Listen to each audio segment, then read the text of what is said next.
What's popping, y'all? God truly is the greatest. Man. I mean, I know the haters were putting together a spirit bomb to unleash on Bobby Althoff, and it seems like, the Planet Namek's done with, because Bobby Althoff is canceling her podcast. Yes, the really good podcast. Now, I also want to talk about Lil TJ in particular. We haven't forgot about him. We're going to talk about him because he was on a recent episode with Bobby Althoff. But first, we're going to start up to the lead up before she canceled this entire podcast. And this started off with, so I'm going to play you guys this first clip, which comes from her podcast with Lil TJ. I was married and stuff. I thought I would be married forever, so Damn. I didn't think that I was having kids in a broken home, but it happened. I judged my mom a lot for doing that. She had 2 baby daddies, and I was like, you are a hoe. And then I got divorced, and if I have more kids, I'll have 2 baby daddies, and that's kind of crazy. Yeah. Nah, it's life. Don't think about it like that. I said it's life. Don't think about it like that. You tried.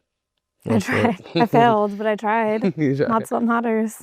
So she goes on, and keep in mind, like, her whole shtick is being this,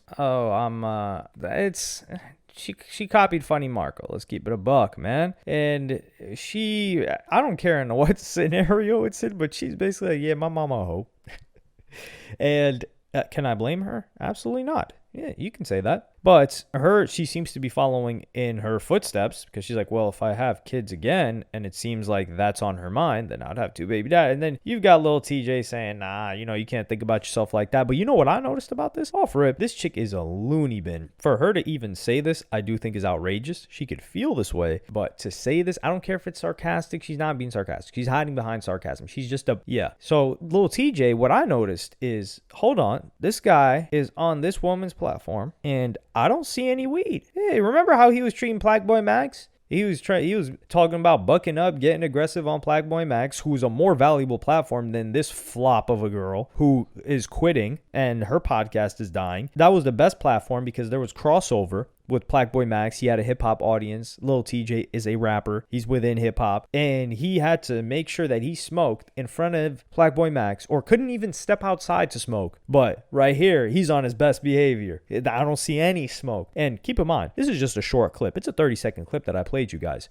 And I don't know if they try to copyright this, but let me just describe it for you. Lil TJ, and I scrubbed through the entire interview, by the way, because I thought, okay, maybe he's just not smoking in this clip. Let me give him the benefit of the doubt. Maybe he does puff out his chest and behave in the same way and the same level of disrespect that Plaqueboy Max did, because they clearly had to tell the guy he couldn't smoke. There's no way that he just pulled up and didn't start smoking. It's a force of habit. So he did not smoke for about 90 minutes. And it's interesting because as I scrubbed through the interview, you see him start to itch, kind of. You see him start to tick. He's got this blue, what looks like a Bic lighter in his hand, and he's just playing with it. He's twisting it. He's twirling it around throughout the entire interview. And I'm hoping that I get proven wrong. I'm like, come on, TJ, light it up. Light it up. Let the sparks fly. All I see is fireworks. Was that Alicia Keys on Thank Me Later?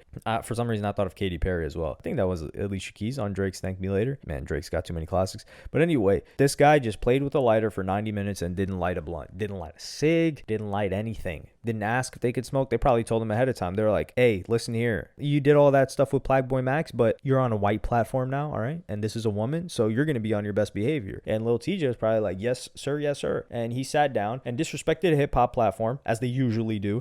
You could say, yeah, we're putting Plaqueboy Max as a hip-hop platform. A hip-hop platform, a great personality, somebody that's doing positive for artists when he doesn't need to. He could be saying F all y'all artists and not doing content with y'all. And he treated him in that manner. And then he didn't apologize after, and he kept like trying to press the situation. But here, he's on his best behavior. So I just wanted to get that out of the way with Lil TJ. We haven't forgot about him, despite the fact that he got banned from Madison Square Garden. It's not like he was going to perform there anytime soon or anytime in his entire career as a solo artist. Unless I'm willing to bet on that. But Bobby Althoff soon after, and this is me saying that Lil TJ did make some great music at a period of time, but I think he just lost his mind. One of those people that's probably in arrested development because he blew up at 16. So I think between 16 and 18, it just stunted him. And he's permanently going to be about 17 years old. Kind of like how Lil Pump is permanently 16. Although Lil Pump, he kind of like, although he's not as bad as he was. I think when he was 16, he was 12 mentally. So Bobby Althoff announces that she's going to end her podcast. So I'm going to play that clip for you guys right now.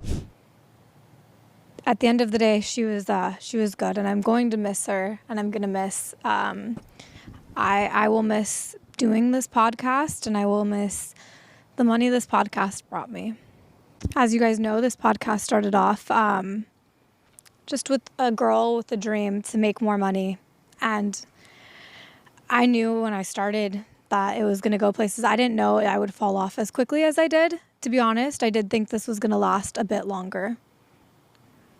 But nevertheless, it lasted a minute, and I'm proud of the accomplishments I have, and I'm pretty sad that it has to end like this, but it's okay. Things in life happened. Everything in life happens for a reason, or mostly everything. Kind of not everything. Some things happen in life for a reason. But let's go down memory lane. I want to talk about the guests I had, and just a little recap, of everything. This is so funny. Because everything that led up to this is just like chef's kiss. Like, it's poetic almost. It's just marvelous. Off rip, she gets the Drake interview. She does Drake in a dirty way. The interview gets taken down. That interview blows her up. She also did a Yachty interview, I think before or after that. But Yachty, she found out, Drake, I think he found out about her through Yachty when they were on a private jet. Yachty told the story. I don't remember the details of it. I'm not an encyclopedia, man. I'm just like, you could call me a telephone book. I just know where everything's at. I don't know exactly what it says. So her podcast starts to blow up. She's getting a ton of hate, but she's also getting a ton of love from the girls. I think where a lot of chicks, she might have lost a lot of chicks too, is when she left her husband. She was with her husband for years. They had 2 kids together. She was married, and she seemed to not even have a reason. Like, usually chicks will hold her down if they're like, yeah, he was mentally abusive. What any other word that you put in front of abusive, which is hilarious. But she didn't have anything of that sort to say. And then she goes and starts dating, what was it, like an NFL player or something, which is a complete shift in character. It's like, you were with this type of guy, and then now you're with all of these other types of people, and now you're attention seeking. What's going on here? And I don't even think girls were fond of that. But regardless of that, her podcast kept sinking. Slowly, the views kept dipping. It used to be like a big moment every time. And I think she also underestimated how powerful the hip hop audience / market was in her initial success. And now it's probably just not profitable. That's all there is to it. Like, they got to have production. They got to bring these artists on it. And if we look at her own YouTube, not the replies on a post that's saying that she's retiring or anything like that, we have to look at her own account. What are people saying on there? Well, you've got somebody saying, remember, this girl left her husband and family to pursue this as a full-time career. And then somebody says, definitely won't miss the 252,000 ads. Left her family for this, by the way. 5 minutes of ads in the first 13 minutes. Nobody's going to miss this. I don't think a lot of people have problems with ads, especially this amount of ads, if they are like being satisfied with the content or they like the content. Because there are certain podcasts that I've listened to that have like 3 minutes of ads in the front, and like, there won't be sporadic ads. But she was signed to, I forgot the network that she was on. I don't know if it was, well, what was the place? Was it Barstool? I don't think it was Barstool, but she ended up signing with something. And I think they just realized, like, hey, we can't really sell you, which is odd because usually they sell all of the podcasts in their network as like a roll up where it's like, hey, we've got 15 podcasts and they all do this together. And then they're like, hey, we want a deal. And then they'll get a deal with whatever brands, and then they'll funnel it to all of these podcasts, which is sometimes why you see podcasts with sponsors and doing ad reads for brands where you're like, yo, this person doesn't get any views. They got no pull, no clout. How are they getting this? Well, it's because it's top down. It's coming from the network. And then, yeah, left her rich husband and child to be passed around by C-tier rappers in LA. Absolutely horrible mother. This is quite horrifying. I do think this is a little bit too much hate, even on my end. Like, you can celebrate her downfall, but damn, dog, like, you guys are, sheesh. You guys are killing her. And this is the thing where you can tell she's not even into this because there's got to be something new. I refuse to believe that this chick can't do this podcast on her own. Why can't she do it on her own? Like, I understand the show coming to an end because they probably don't want to renew for another season, but why can't she just do it herself? That's the way I see it. I do think that she hasn't developed enough. Like, she hasn't gotten funnier, she hasn't gotten cooler, she hasn't gotten more likable. There's nothing that's improved about her other than having different guests and doing the same thing. And this just goes to show why you cannot be a jealous hater, because even if someone jacks your stuff, because she jacked Funny Marco's stuff, right? However, you look at Funny Marco, he ain't got no problem still pulling views.